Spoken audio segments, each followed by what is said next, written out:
हम सबके जीवन का एक मकसद है और उस मकसद को खोज लेना हमारा सबसे पहला मकसद है। चलो डोरेमोन के लास्ट एपिसोड को थोड़ा डिटेल में देखते हैं। डोरेमोन के गए हुए अब काफ़ी समय बीत चुका था। नोबिता और उसके सारे दोस्त अब बड़े हो चुके थे।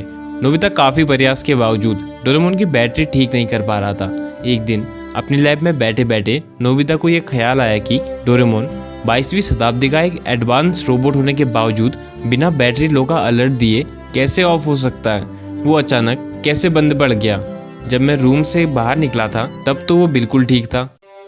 हास, मैं कुछ ज़्यादा ही सोच रहा हूँ। शायद 2 दिनों से लगातार बिना सोए काम करने की वजह से मेरा दिमाग थक चुका है। मुझे आराम कर लेना चाहिए। नोबिता रेस्ट के लिए चले जाता है, लेकिन कहीं नोबिता का अंदाज़ा सही तो नहीं था, क्योंकि उस दिन कुछ तो अजीब हुआ था। इसके बाद सालों पहले का वो सीन दिखाया जाता है। डोरेमोन की बैटरी खत्म होने से आधा 1 घंटे पहले एक अनजान व्यक्ति डोरेमोन से मिलने आया था। वो व्यक्ति और डोरेमोन चर्चा कर रहे थे। वो व्यक्ति डोरेमोन को बताता है कि हर एक रोबोट को कुछ समय बाद बैटरी बदलवानी पड़ती है और तुम्हारी बैटरी जल्द ही खत्म होने वाली है। तुम्हारे कानों के पीछे वाले हिस्से में सोलर टेक्नोलॉजी थी। अगर तुम्हारे कान होते तो उसकी मदद से तुम्हारी बैटरी ऑटोमेटिकली चार्ज हो जाती, लेकिन वो तो चूहे बहुत पहले ही काट चुके हैं। अब तुम 2 चीज कर सकते हो, सारी यादें भूल जाओगे। डोरेमोन की आंखों में आंसू आ जाते हैं, क्योंकि अब कोई रास्ता नहीं था। वो जल्द ही नोबिता से अलग होने वाला था और उसको पूरी तरह भूलने वाला था। डोरेमोन डिसाइड करता है कि वो बैटरी को खुद से खत्म होने देगा, ताकि उसको कुछ महीनों का समय मिल जाए और आखिरी कुछ समय वो नोबिता के साथ खुशी से बिता सके।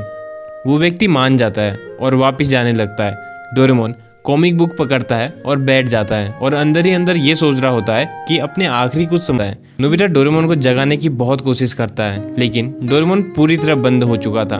नोबिता की धड़कन बढ़ जाती है। उसको समझ नहीं आता कि उसको क्या करना चाहिए। वो डोरेमोन की पॉकेट यूज करने की कोशिश करता है, लेकिन अब वो पॉकेट एक नॉर्मल ले जाकर उसकी बैटरी चेंज करवा सकते हैं, लेकिन इससे डोरेमोन रिसेट हो जाएगा।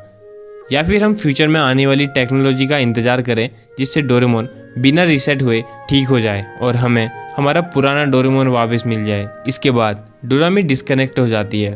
समय बीतता है और रात हो जाती है। नोबिता डिनर के लिए नहीं जाता और अपने रूम के किनारे में बैठ के रो रहा होता है। डोरेमोन अकेला बैठ के नोबिता रो रहा था। वो नोबिता को समझाते हैं कि उसे हार नहीं माननी चाहिए।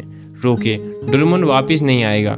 तुम हमेशा तुम्हारे दिल में और यादों का हिस्सा रहूंगा। हमने जो भी प्यार भरे खट्टे मीठे पल एक साथ गुजारे हैं, उनको उसकी दोस्ती के लिए धन्यवाद कहा और उसने नोबिता को उन दोस्तों की कद्र करने को कहा जो अभी भी उसके पास हैं। जैसे ही सुबह हुई और उजाला होने लगा, होलोग्राफिक डोरेमोन फीका पड़ने लगा, लेकिन इससे पहले कि वो पूरी तरह गायब हो रहा है, मैं हमेशा तुम्हारे भीतर याद के रूप में हूँ। साथ बिताए हुए पलों को याद करके मुस्कुराओ और आगे बढ़ो। भविष्य तुम्हारा इंतजार कर रहा है नोबिता। अब मेरे जाने का समय हो चुका है। और इस अंतिम लाइन के बाद डोरेमोन पूरी तरह गायब हो जाता है। नोबिता के आंसू नहीं रुक रहे थे। सारी आदतें खुद से छूट गई थी, क्योंकि उसका पर्पस इन सब चीजों से बड़ा था।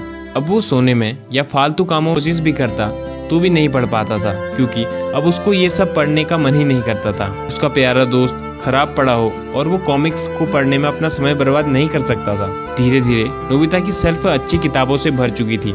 शिजुका और बाकी सब नोबिता को देख के चौंक गए थे, क्योंकि अब वो काफी समझदार होने लगा था। धीरे धीरे उसके मार्क्स अच्छे आने लग गए थे। नोबिता खुश रहता था, सबसे अच्छे से बात करता था, प्यार से रहता था, लेकिन फालतू और बेकार की चीजों में समय बर्बाद नहीं करता था। नोबिता ने अपनी आगे की पढ़ाई के लिए रोबोटिक इंजीनियरिंग की ब्रांच को सिलेक्ट किया। जब वो यूनिवर्सिटी में पहुंचा तो उसने वहां टॉप कर दिया था। उसने सबसे होशियार बच्चे डेकिसुगी को भी पिछाड़ दिया था। इसके बावजूद उसको ज्यादा मार्क्स लाने का कोई भी घमंड नहीं था, ना ही उसको डेकिसुगी से मतलब था।